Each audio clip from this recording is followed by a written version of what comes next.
Bonjour à tous et bonjour à toutes. Alors actuellement nous sommes dans une période assez chaude, hein, parce que là on est fin juin, et dans notre beau département de la Corrèze, eh bien il fait 37 degrés. Donc le mieux c'est de rester dans son garage au frais et puis eh bien entretenir, réparer et restaurer des tracteurs tondeuses. Alors cette vidéo va être consacrée à l'entretien, la restauration et la réparation d'un tracteur tondeuse de la marque McCulloch qu'on voit ici et le modèle le M115-97. Alors tracteur de présentation moyenne, hein, parce qu'il est quand même assez sale, c'est un tracteur qui n'a pas tourné depuis pas mal de temps. On voit le siège ici qui est décollé, bon ben ça c'est pas très grave. Les roues ont été changées parce qu'à l'origine les roues sont jaunes. Tracteur qui est resté au fond du garage, pourquoi? Eh bien parce que c'est un tracteur qui mange les courroies, comme on peut le voir ici. Vous voyez, ça c'est la dernière courroie. Les lames sont pas mal. Alors les McCulloch, comme je vous l'ai déjà dit plusieurs fois, ça c'est une sous-marque de Husqvarna, hein. Au niveau du tableau de bord, eh bien, on voit ici le starter. Ici, ça c'est les gaz. Nous avons le contacteur et puis pour lancer les lames. Et ici pour les vitesses. Et cette grosse poignée là, c'est pour lever et baisser le plateau. Tracteur de 2008, mais qui a pu être acheté en 2009 ou 2010. Alors si on regarde le moteur, moteur Bridgestone Power Build de 11,5 chevaux, comme je vous l'ai dit, 344 cm3. Il n'est pas très propre, hein, comme on peut le voir. Un moteur qui tourne pas très rond, donc on va regarder ensemble pourquoi. La grille de devant complètement défoncée, hein, comme souvent. Et le carter m'a l'air pas trop en mauvais état. Ça manque un peu de peinture, mais on voit bien qu'il n'est pas perforé, pas rouillé, donc ça devrait le faire. Il ne reste plus qu'à le monter sur la table d'opération et puis m'occuper de ce tracteur de la marque McCulloch. Alors pour enlever le carter de lame, je vais commencer par enlever ici cette goupille et puis vous avez la même là-bas. Je vais aussi enlever ici le câble qui va me servir à actionner les lames. Ensuite, je vais enlever ici la goupille et puis la même là-bas. Enlever les deux barres qui vont me servir à régler le carter sur sa hauteur. Et quand je passe de l'autre côté, eh bien, vous voyez, c'est la deuxième goupille que je vous ai dit tout à l'heure. Et puis, il va falloir que j'enlève aussi cette goupille avec cette patte-là.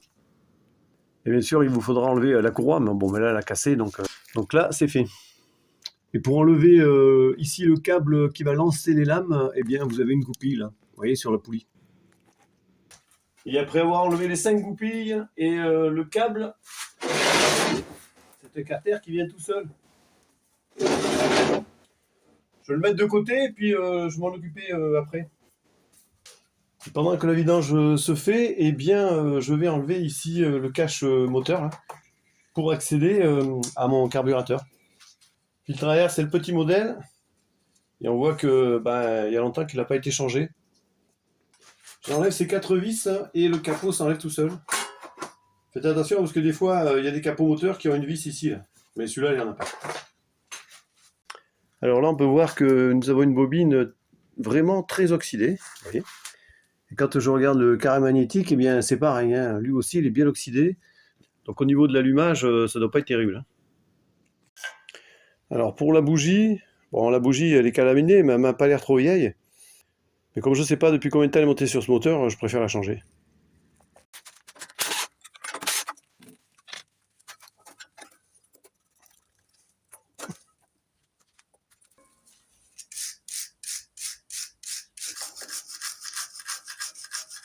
Alors ma bobine entièrement blanchie, pareil, carré magnétique aussi, bien blanchi. J'ai aussi blanchi le support là de la bobine, et aussi sur la fixation de la bobine, là, pour que ça soit bien propre. Une cale de 0,35. Et j'ai plus qu'à resserrer en commençant par la vis de droite. Et voilà pour le calage de ma bobine. Je vais jeter un œil ici dans la soupape. Et ici, là, vous avez un petit trou, là, vous prenez le tournevis, vous faites levier, et ça s'enlève tout seul. Je vais contrôler ma soupape d'admission. Et ma foi, le jeu est normal. Je vais tourner ici le volant magnétique et rentrer ma soupape d'admission. Et contrôler ma soupape d'échappement à 0,15. qui est pas mal non plus, donc j'ai plus qu'à remonter ça. Si ce moteur marchait pas trop bien comme il faut, ça menait pas les soupapes en tout cas. Mais bon, vu la tronche de la bobine, je pense que j'ai dû améliorer quand même, hein. Et après avoir enlevé comme il faut tout le joint qu'il y avait ici, là, vous voyez, ben, j'en ai refait un neuf et je vais pouvoir remonter avec les lettres ici, là, avec ici, là, OHV, hein, soupape en tête. Faut bien le mettre dessus parce que vous avez des numéros ici, là. Numéros du moteur qui vont vous permettre de retrouver les pièces pour le moteur. Filtre à air, bougie, l'huile, tout ce que vous avez besoin pour votre moteur, vous allez le retrouver avec ces numéros ici. Alors, démontage du carburateur, eh bien c'est simple, hein, j'ai enlevé la durite ici, là. Je vais enlever les deux vis, un là et là-bas, ça c'est le support du filtre à air. Je vais enlever ici mon starter sans péter le plastique. Je vais aussi enlever mon régulateur. Je vais enlever ici la cuve, enlever mon flotteur. Dans la machine à ultrasons pendant 30 minutes avec, à 80 degrés. Alors les démontages carburateur Bridgestone Straton, vous le voyez souvent dans mes vidéos. Du coup, je vais faire rapide sur celui-là. Et après un cycle de 30 minutes, eh bien voilà mon carburateur qui est tout propre. Alors évidemment, j'avais enlevé le plus gros avant de le mettre dans la machine à ultrasons, hein. J'ai remonté ma cuve, j'ai changé le joint qui est ici. Ici, j'ai mis un filtre à essence neuf, et puis là, j'ai mis un robinet. Il n'y a plus qu'à remonter tout ça. Et après avoir remonté mon carburateur, où on voit qu'il a quand même qu'il a une meilleure mine. Après le reste, ça va être nettoyé quand je vais tout passer le tracteur. Je le nettoie entièrement au Karcher, j'y mettrai un petit coup là. Alors pour résumer, eh bien voilà, j'ai nettoyé le réservoir d'essence, j'ai fait ma vidange, j'ai nettoyé ma bobine qui était pas mal oxydée, j'ai été jeter un oeil dans la soupape, ma foi, j'étais pas si mal que ça, j'ai changé une bougie, j'en ai mis une neuve, le carburateur passé à la machine à ultrasons, un filtre à essence neuf, un robinet neuf. Voilà, et bien, il ne me reste plus qu'à mettre de l'essence dedans et puis voir si ce moteur fonctionne. Bon, alors, point de vue moteur, c'est un moteur qui ratatouillait, qui marchait pas bien comme il faut. Bon, il démarrait, mais on sentait qu'il y avait. C'était pas net. Et là, avec tout ce que je lui ai fait, la révision complète, on va voir ce que ça donne. Alors, je mets le coup de starter, l'essence est ouverte, ouais.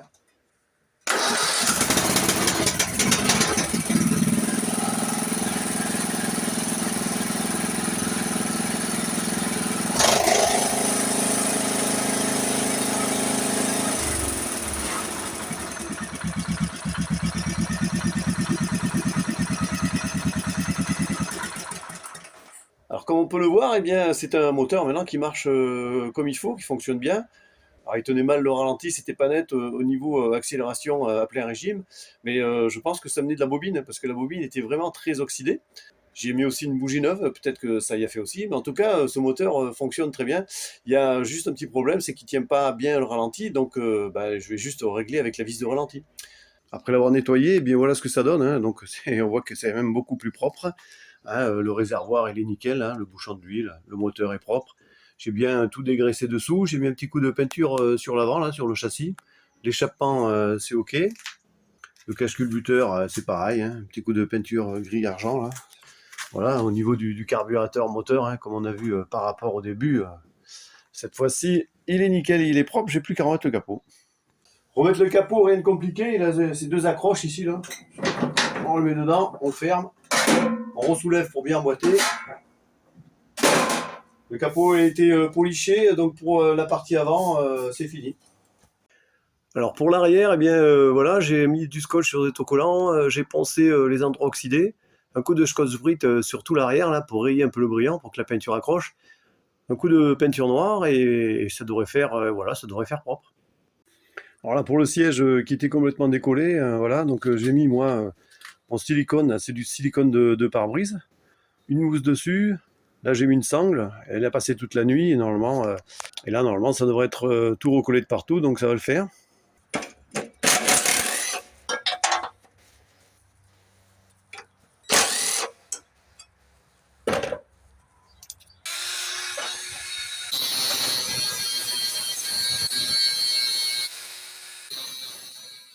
Affûtage des lames, eh bien affûtage des lames à 45, hein, 45 degrés à peu près. Alors pour le carter, comme on peut voir ici, ben là il a pris un choc là. Ça a cassé une partie de la tôle, donc là je vais le débosser et puis le ressouder. Et puis aussi un peu ici là, vous voyez. Là il y a une tôle qui s'est déchirée. Un coup de soudure. Après le reste, il est vraiment propre, hein. Donc là, ça va être brosse rotative et puis après Blackson, hein. C'est un carter qui est assez sain quand même.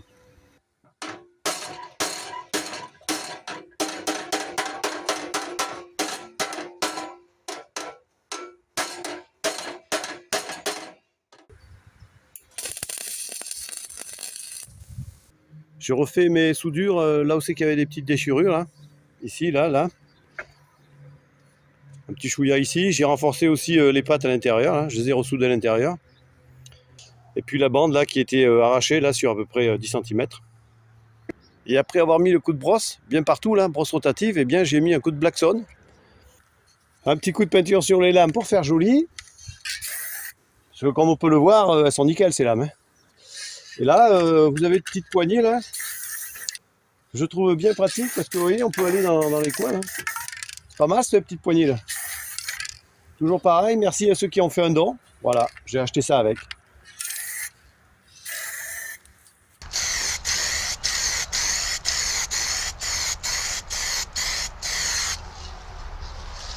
Alors j'ai bien regardé partout, je n'ai pas vu de raison, aucune raison pour que ce carter me bouffe les courroies. Donc ce que je vais faire, je vais le remonter sur le tracteur, une courroie neuve, et puis on va aller l'essayer pour voir ce qui se passe. Mais bon. Alors pour ceux qui me demandent, voilà, je l'ai démonté, je ne sais plus où va le ressort. Bon, sur ce style de carter, vous voyez le ressort il se met dessous là. Et puis il va s'accrocher ici, sur le frein. Vous en avez un autre ici. Là dans le trou ovalisé et qui va se placer dessous là sous la poulie là. Donc ça c'est les poulies plates du milieu. Et vous en avez encore un autre ici où le ressort va se mettre ici là dessous là, vous voyez. Et puis ici pareil dans le frein là. Là, le ressort il va se mettre là. La courroie est à présent remontée. Alors pour ceux qui veulent savoir comment ça se met, ça se met comme ça. Vous passez la courroie derrière le frein qui est ici. Là, il y a un antidérailleur. Là, pareil, devant le frein. L'antidérailleur ici. S'il est trop écarté, là, je vous conseille de le ramener un peu vers la poulie. La courroie va passer ici entre les deux poulies, vous voyez. Hein. C'est des poulies plates, donc on y met le dos de la courroie. Et là, eh bien, ça va s'accrocher à la poulie du moteur. Alors, la courroie, c'est celle-ci. Moi, je prends des verres loisirs adaptables. Ça, c'est la référence. Vous voyez, c'est les courroies Kevlar là, qui vont très bien et qui sont un peu moins chères que celles d'origine. Alors la petite astuce du jour sur ce tracteur Maculoc, eh bien ça va se passer ici là, au niveau du ressort là pour tendre la courroie. Eh bien quand le câble est détendu là, comme ici là, j'ai eu le cas sur un tracteur où la courroie avec les vibrations, les sauts, ça se décrochait ici là. Vous voyez. Alors si le ressort s'en allait, eh bien c'est parce qu'il y avait simplement ici le petit goupille qui l'empêche de s'en aller et qui l'empêche pas de se décrocher. D'où l'importance de bien remettre la rondelle, là, parce que vous voyez, la rondelle, c'est ce qui va l'empêcher de se décrocher. Et si vous voulez encore plus de sécurité, que ce ressort ne s'en aille pas, vous pouvez ici rapprocher le bord du ressort, comme je le fais avec une pince multiprise. Voilà, ça vous fait une double sécurité, le bord rapproché, plus la rondelle, voilà, c'est impossible, c'est fini. Le ressort ne peut plus s'enlever. Et ça, je l'ai déjà vu sur plusieurs tracteurs, donc faites attention à ça. Alors, une autre astuce que je peux vous donner sur ce carter, vous avez ici des crochets en caoutchouc, vous voyez là. Alors normalement, il y a des vis, des accroches là pour le mettre ici sur les côtés. Eh bien, vous pouvez vous servir de ce crochet là pour pouvoir maintenir votre carter en l'air en utilisant, vous voyez, vous avez deux trous là. Il vous suffit de lever le carter, de prendre le crochet ici et puis de l'accrocher dans un de ces trous, comme ceci, ce qui vous permet de tenir votre carter d'éjection en l'air, en évitant, comme je vois souvent, le fil de fer, le tendeur, la ficelle.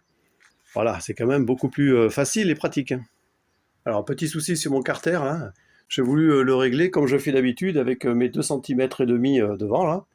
Et quand j'ai voulu régler ici, là, ça c'est les vis pour justement régler la carter en hauteur, eh bien la vis a pété, donc il faut que j'enlève cette patte, là. Soit pour la rotarder, faire un rotarodage ici, si elle est assez longue, soit pour la changer. Et donc pour accéder à cette patte, là, derrière, là, eh bien vous pouvez enlever ce panneau, là. Donc vous avez une vis là, là, là. Vous avez d'autres vis ici, il faudra enlever le clip ici, là. Ou sinon, eh ben, vous faites comme moi, vous enlevez le réservoir. Et là, vous accédez directement à la goupille, là, vous voyez, qui va vous permettre d'enlever la tige qui sert à remonter le plateau. Là, pour enlever le réservoir, il y a que deux vis, une de chaque côté, c'est quand même beaucoup plus rapide. Bon, alors comme on peut le voir, effectivement, la pièce ici, elle était quand même pas mal amochée. Le filetage était mort. J'ai refait le filetage, mais bon, vous voyez, il en manque un bout. Ça, elle est trop courte maintenant. Et puis c'est surtout que ça va encore faire une amorce de rupture. C'est quand même les tiges qui tiennent le carter en hauteur. À mon avis, ça va repéter dans pas longtemps. Du coup, je vais passer à celle-là. Celle-là que j'avais démontée sur le Husqvarna. Vous savez, le Husqvarna qui avait pris un mur sur la tranche, hein. Eh bien, je l'avais entièrement démonté et j'ai bien fait puisque je vais pouvoir récupérer sa patte. Puisque Maculoc, comme je vous l'ai dit plusieurs fois, c'est une sous-marque Husqvarna, donc voilà, on peut utiliser les pièces Husqvarna pour le Maculoc. Et c'est très bien. Alors là, c'est ok, je vais de tout remonter. Je vais même rajouter une deuxième vis, hein, comme ça, il y aura deux écrous. Ça sera beaucoup plus solide. Pour mon réglage carter, donc 2,5 cm à l'avant, et puis un peu plus à l'arrière, mais ça c'est normal puisque, comme je vous l'ai déjà dit, c'est un carter avec éjection latérale, donc c'est normal. Nous avons donc un piquet de plateau. Je remonte mon plastique là sur la poulie et puis c'est bon. Sur la présentation du tracteur, on a vu que le carter d'éjection n'était pas terrible. Là, j'ai refait une soudure sur tout le côté là. Je vais donner une petite forme ici en découpant un petit bout là. Et là maintenant, bon, il a déjà meilleure mine, on va dire, hein. Alors, puisque ce carter est bien, il est entièrement remonté et puis bien réglé, eh bien, j'ai plus qu'à aller essayer le tracteur. Alors, je reviens de faire les essais avec ce tracteur Maculoc et il fonctionne très bien. Le moteur ne régule pas, le ralenti impeccable, démarre bien, aucun problème point de vue moteur et puis pour le reste impeccable.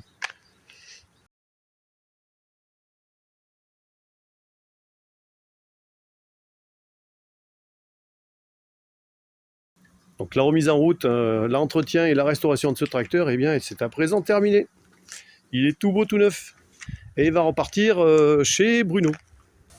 Alors cette vidéo sur ce Maculoc 115 97 est à présent terminée.